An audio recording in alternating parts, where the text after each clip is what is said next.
Johanna. In this video, I'll be showing how I made this altered jar gift. So you can fill these with anything that you like or keep them as purely decorational. I filled mine up with bath salts in the end.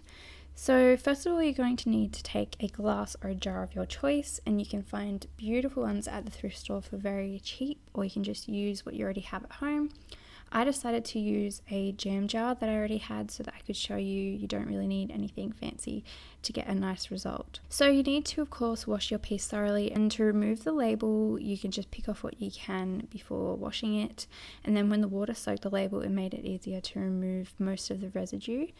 And to get off any stickiness, I just used some dishwashing liquid with baking soda and rubbed it with a scourer, and it came off really effortlessly. Once it's clean and dry, the first thing you want to do is coat the glass in some gesso.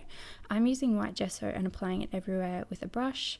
I did keep my lid on so as to avoid getting too much product where it screws on. The gesso is just going to help prep the piece as it makes the glass more gritty and easier to add more to later. So I let the gesso dry thoroughly, and then I went in with some PVA glue, which is just a wood glue, and I used some tissue paper or napkin paper to begin adding some texture. I purposely added this wrinkled and messy so to make the surface look less perfect, and then I applied a thicker layer of glue over the top and allowed it to dry completely. Once that was dry, I went ahead and I added some texture paste. So I first used a stencil to add some patterns with the paste, and I didn't do this perfectly by any means, but it would just give it some more interesting textures and patterns.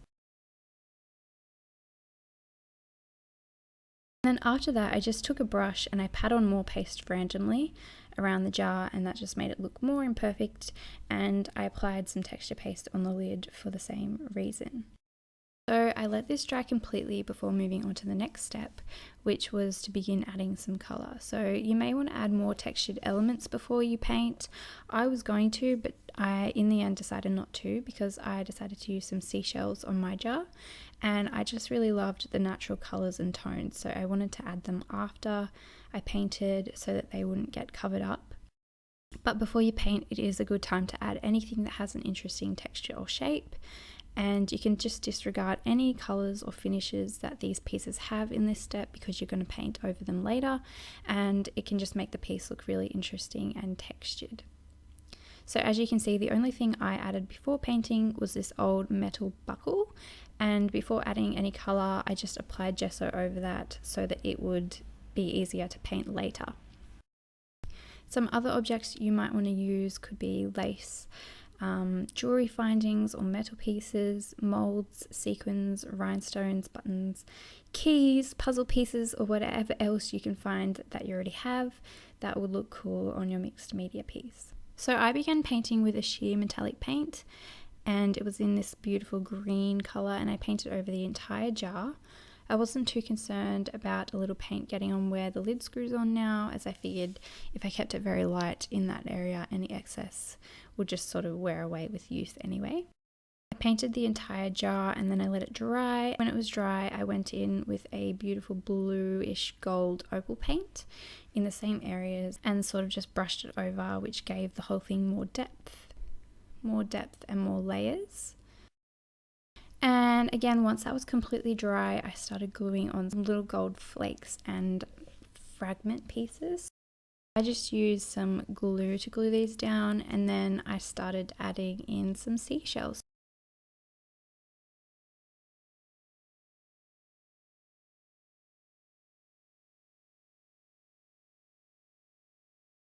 So to add my seashells, I used E6000 glue. I just feel like that's a nice permanent heavy glue, and I also had another glue which was designed for plastic pieces, which also has a really strong bond. So the strongest glue you can find for heavier pieces, generally the heavier an object is, the stronger adhesive you're going to need. And then in addition to the seashells, I also glued some little beads and some sea glass in where the shells were meeting each other.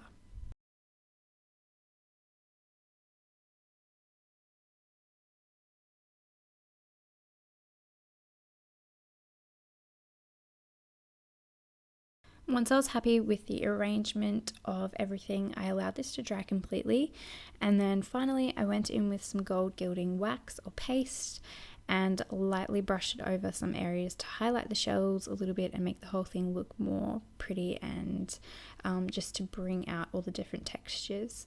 And if you don't have a gold paste like I do, you could just use some gold paint and brush it really lightly. For the lid, to make it look a little bit extra interesting and pretty, I knew I wanted to add this glass straw knob, and I just got this at my local hardware store. And so that is the finished piece. I personally love how this turned out, and I think it would look really pretty sitting in a bathroom vanity filled up with bath crystals or bath salts or bath bombs or something like that, but you could fill it with absolutely anything that you like to fit the recipient or the style of decorative bottle that you've created. So you could put like homemade sweets or treats or even drinks, any little beauty products or art supplies or anything else you want that fits in your jar. I hope you guys enjoyed this idea. I love that you can take something so average like a jam jar and turn it into something so pretty, interesting, and also quite useful. So I hope you guys enjoyed this little tutorial and that you might give it a try, and I will see you in my next video. Bye.